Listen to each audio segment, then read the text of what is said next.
This is the Fatshark 2445 Diversity Receiver version 2. This is not true diversity, but it's the second iteration of this style of a receiver, which uses one receiver module for both of the antenna poles and uses software to modulate which one it's actually listening from. The retail price is $40, and it comes with a beautifully clean installation cover, which no other module I've ever seen aside from other Fatshark modules can even begin to compare to.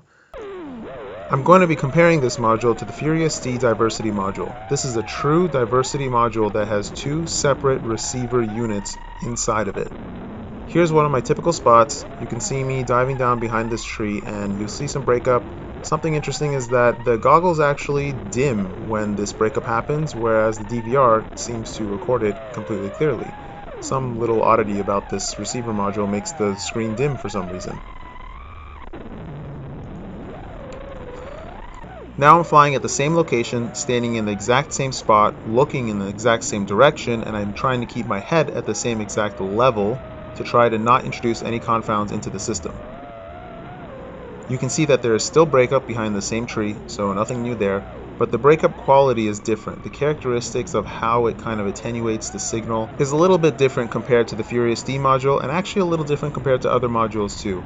I'm not really testing the range here because I'm not really worried about that. I'm more interested in the penetration of how it picks up the signal. The view is much more vivid through the goggles, but basically you can see that the breakup qualities of the Fatshark module look like they're thick bands or lines across the screen, whereas the FuriousD kind of just fuzzes in and out here and there, and in the goggles it dims in and out, which I'm now thinking it might be a voltage issue. Maybe the system is drawing so much power that it's actually not able to maintain the voltage in order to power the screens at a consistent brightness. This might be due to the components inside the goggles themselves.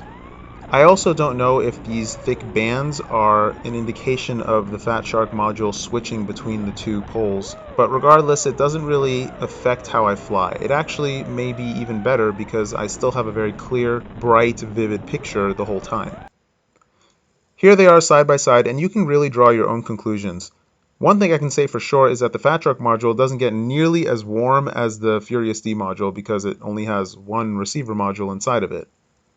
But for the most part, they perform pretty similarly, and for 40 bucks with a very clean cover, you can't really go wrong with it. I would recommend this module to pretty much anybody that has a pair of Fatshark goggles because it's just simple, it works, you don't have to mess with it, and it's a really good value. For going to a race as an observer though, I would definitely prefer the FuriousD module or the LaForge module because they do have that auto scan feature, which is very, very useful to find the pilot's frequencies on the field. A lot of the time they don't always run just raceband.